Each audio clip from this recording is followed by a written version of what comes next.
ഇടക്കൊച്ചി എന്ന പ്രദേശത്തിനോടുള്ള അവഗണന നിരന്തരമായി തുടർന്നുകൊണ്ടിരിക്കുന്ന ഈ ഒരു അവസ്ഥയിൽ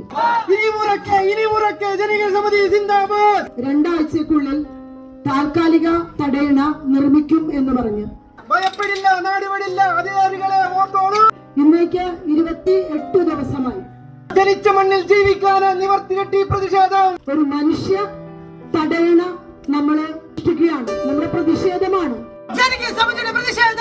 4,85,00,000 ആ തുകയുടെ പണി ഇന്ന് വരെ ആയിട്ടില്ല, ടെൻഡർ നടപടിയിലേക്ക് പോലും ആയിട്ടില്ല എന്നതാണ് സാഹചര്യം.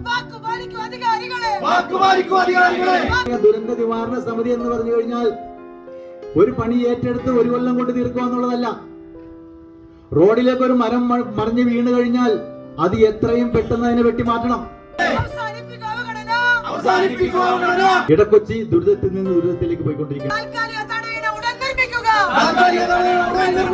നമുക്ക് കാണാം, അടുത്ത ചൊവ്വാഴ്ച പണി തുടങ്ങണം നിങ്ങൾ. അതിനു വേണ്ടിയിട്ടുള്ള സമരം കൂടിയാണിത്.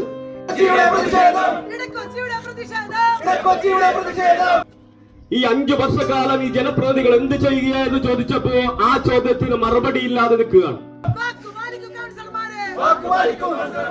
വാഗ്ദാനങ്ങൾ മുഴക്കിക്കൊണ്ട് നാട്ടിൽ മുഴുവൻ പത്രങ്ങളിലും മാധ്യമങ്ങളിലും നിറഞ്ഞു നിന്നുകൊണ്ട്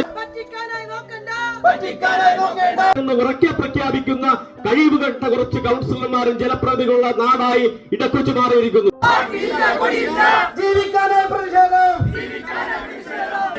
സമിതി സിന്ദാബാദ്.